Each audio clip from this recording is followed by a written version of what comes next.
The Bible is a book of encouragement also. Marami kayong makikitang encouraging words sa salita ng Diyos. Minsan, kung may mga problema kayo, nauuna kayo lumapit sa best friend nyo.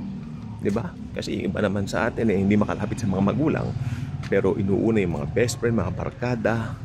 Well, bago mo unahin ang barkada mo, bago mo unahin ang kung sino-sino, lumapit ka muna kay Kristo.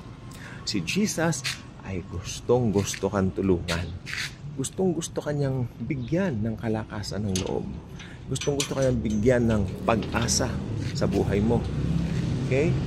So, ang gusto ko lang pong itapik sa inyo ngayon ay isang katotohanan na hinaharap nating mga Kristiyano. Sa hinaharap pa, hindi pa po ngayon, no? Ito po ay magaganap po pagdating ng Panginoong Hesukristo. Pero habang hindi pa siya dumarating at hindi pa po tayo nadadagit, ninanais ng Panginoon na atin pong ituon ang ating mga kaisipan sa mga bagay na makalangit at hindi sa mga bagay na makalupa. Tulad po ng nangyayari ngayon habang nandito tayo sa lupa.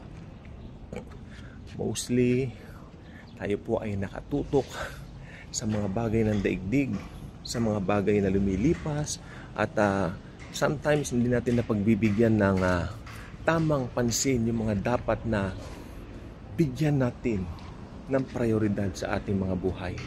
At yan po ay ang salita ng Diyos, ang Biblia. Okay? So atin pong babasahin ngayon. Ang nakasulat po sa mga Bibles po ba tayo? Colosas, okay? Colossians, Kabanata 3. Tama ba yung salita ko? Kabanata 3, okay? Mga talatang 1 hanggang 4. Sa English, mas madali. Colossians chapter 3 verses 1 to 4. O ganun lang kadali, di ba? Sabi ng Bible, ito po. Kung kayo nga'y muling binuhay na kalakip ni Kristo, ay hanapin ninyo ang mga bagay na nanga sa itaas na kinaroroonan ni Kristo na nakaupo sa kanan ng Diyos. Ilagak ninyo ang inyong pag-iisip sa mga bagay na nanga sa itaas, huwag sa mga bagay na nanga sa ibabaw ng lupa. Ay linaw ng salita ng Diyos dito. Kumbaga napaka-basic po nito, sapagkat kayo'y nangamatay na at ang inyong buhay ay natatagong kasama ni Kristo sa Diyos. Ito po maganda yung 4. Pagka si Kristo na ating buhay ay nahayag, ay mahahayag nga rin kayo na kasama niya sa kaluwalhatian. So atin pong bulay-bulayin yung 4 para hindi po tayo masyadong tumagal. Bulayin natin yung 4. Unahin natin yung talatang 1. Sabi niya rito, kung kayo'y muling binuhay na kalakip ni Kristo. Pag sinabing binuhay ka na kalakip ni Kristo, ibig sabihin nun na born again ka. Ibig sabihin nun, nakilala mo yung finished work niya, nakilala mo na sapat na yun para maligtas ka. Naniwala ka doon at naniniwala ka na yun lang ang magbibigay sa iyo ng buhay na walang hanggan. Okay? Yan po yung tinatawag na believing in the finished work of Jesus. Okay? Susunod. Number 2, ilagak ninyo ang inyong pag-iisip sa mga bagay na nanga sa itaas, huwag sa mga bagay na nanga sa ibabaw ng lupa. Maliwanag, sapagkat kayo'y nangamatay na at ang inyong buhay ay natatagong kasama ni Kristo sa Diyos. Maliwanag po yan. Sabi nga po niya, ilagak ninyo ang inyong mga kaisipan sa mga bagay na makalangit at hindi po sa mga bagay ng lupa. Sabi pa niya, sapagkat tayo ay nangamatay na, ibig sabihin namatay na tayo dun sa dating pagkatao natin. At sa ngayon po, ayon sa salita ng Diyos, ay may bago na po tayong pagkatao. Pagkatao na binihisan ng katuwiran ni Kristo Jesus. Ito po yung righteousness niya. Kaya yung righteousness natin, we cannot boast on it. Hindi tayo pwede magmalaki na atin yon. Hindi natin pwede pagmalaki na sa gawa natin nakuha yon. Dahil ito po ay regalo po sa atin. Pag sinabing regalo, ito po ay libre. Okay? Libreng alok ng kaligtasan at atin pong tinanggap. At yung 4 nga po na nakalagay po rito sa talata, sabi niya, kapag kasi Kristo ay nahayag na, ibig sabihin, pag nahayag na siya, ito na po yung kanyang kaluwalhatian. Sabi niya, mahahayag din kayong kasama niya. Napakagandang pangako para sa isang mananampalataya.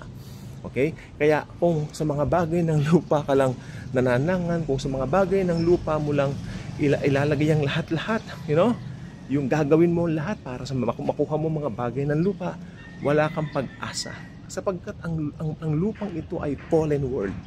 Okay? Lahat ng ito ay lilipas. Okay? Hindi ito dapat bigyan ng masyadong prioridad. Ang priority natin mga bagay na makalangit. Okay? That's why meron po mga ganitong pangaral. We really need to share with you what's the truth about God's Word, salita ng Diyos. Ito pong aklat na ito hindi po nagbabago. The same yesterday, today, and forever. Sabi ng Bible, Jesus Christ is the same yesterday, today, and forever. And Jesus Christ is the Word of God.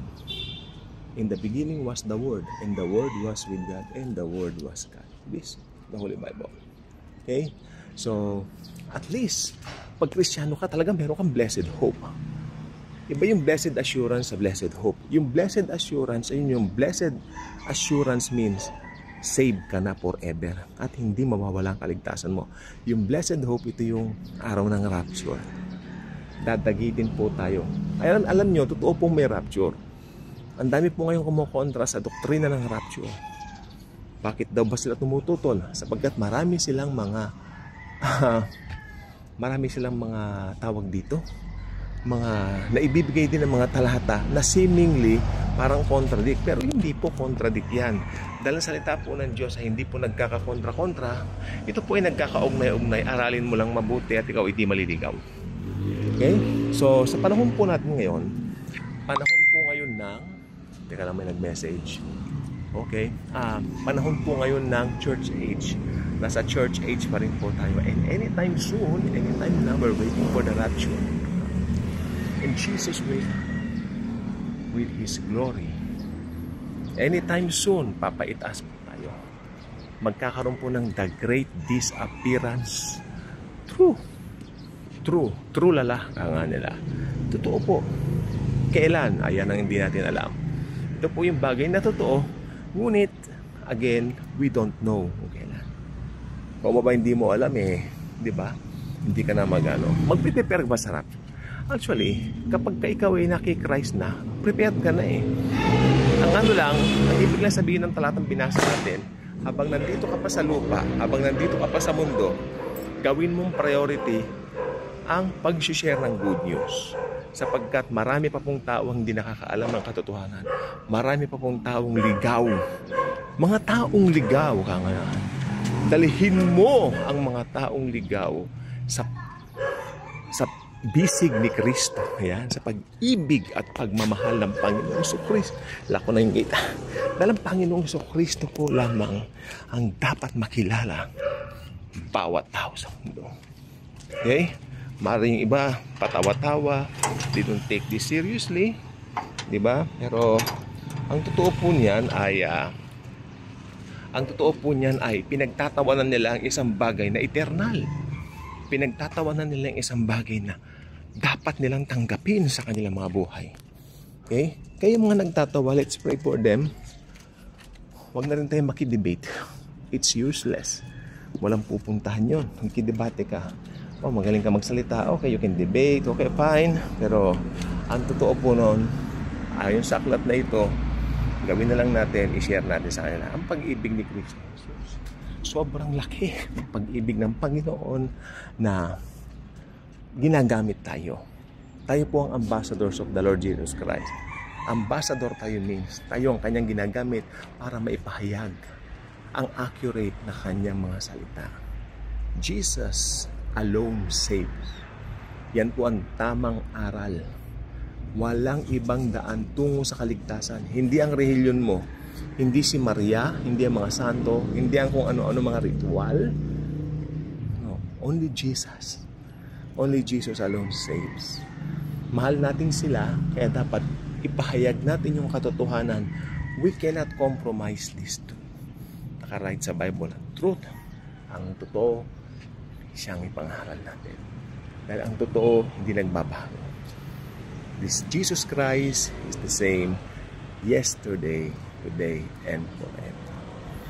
Thank you sa panonood po ninyo at mag-subscribe po kayo sa ating YouTube channel na para tayo po naman ay dumami sa pakikinig sa salita ng Panginoon.